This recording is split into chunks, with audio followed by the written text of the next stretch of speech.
Isu iman ini isu keyakinan. Bukan isu cakap percaya, tapi percaya dengan yakin. Tahap iman aku di mana? Said Qutb, ulama yang telah mati syahid, dalam kitabnya Fi Dhilalil Quran, mentafsirkan ayat ini dengan panjang lebar.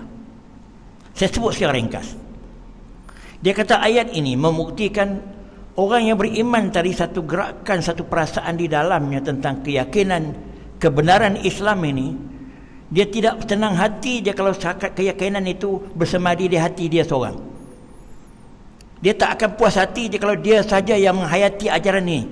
Dia nak memastikan orang lain juga seperti dia. Maka semangat ini timbul semangat berjuang. Ini bukan mesti berjuang di medan perang. Dia tak puas hati keadaan seumpama itu kalau berlaku pada dia seorang. Dia nak berlaku juga kepada anak isterinya. Maka dia memastikan benda itu kepada anak-anak isterinya. Kalau boleh posisinya dalam masyarakat lebih tinggi, lebih hebat, mungkin dia nak orang-orang di bawah kepimpinannya juga mesti macam ini. Makna bergantung kepada taraf seseorang.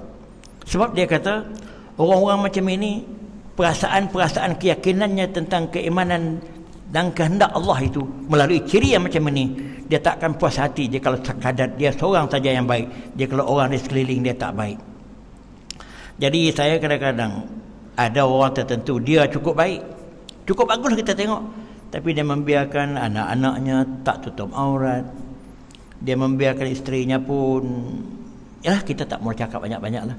Jadi di sini walaupun kita nampaknya tulen bagus imannya, tapi dari segi markah kalau ikut kaedah ni tak sebegitu. Sejauh mana dia telah kembangkan keyakinan dia begitu kepada orang lain. Biarlah. Ini pembuktian keimanan tentu sekali. Jadi dalam ayat yang simple begini, yang pertama levelnya dia sendiri beriman, yang kedua levelnya dia membuktikan keimanan itu kepada pihak-pihak lain yang di bawah kekuasaan dia. Itu ayat yang pertama yang cukup panjang dihuraikan oleh Said Qutb. Saya ambil sebahagian saja. Sebab itu tuan-tuan sekalian, isu iman ini isu keyakinan. Bukan isu cakap percaya, tapi percaya dengan yakin. Tuan-tuan tengok surah Al-Baqarah ayat yang keberapa?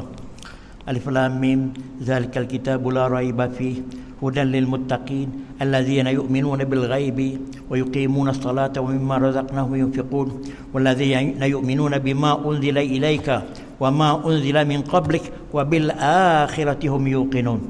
Di bahagian akhir saya baca tadi, mereka yang benar-benar yakin kepada akhirat, di samping yang lain-lain yang telah disebutkan lebih awal ini. Nak memendekkan masa. Bagaimana bukti kita dia yakin pada akhirat? Dia yakin kepada neraka itu apinya amat menakutkan, maka dia tak akan buat maksiat lagi sebab dia yakin. Api di dunia kalau bomba kata ada kebakaran 30 meter dia tak pergi dekat dah. Polis kata jangan pergi encik, kebakaran besar di depan, dia terus pusing kereta balik, sekali cakap je. Kemudian ramalan cuaca kata jangan pergi ke laut, ombak besar dalam masa 2-3 hari ini, terus tak pergi. Percaya kepada ombak laut, percaya kepada api panas tadi. Sedangkan api neraka berapa kali ganda daripada api kebakaran tu. Tapi kalau ustaz-ustaz cabut di masjid ni kata jangan buat maksiat encik, jangan buat begitu, neraka tu. Ya. Tapi esok terus jalan juga. Jadi ini sikap orang yakin ke sikap orang yang sekadar percaya atau tak percaya?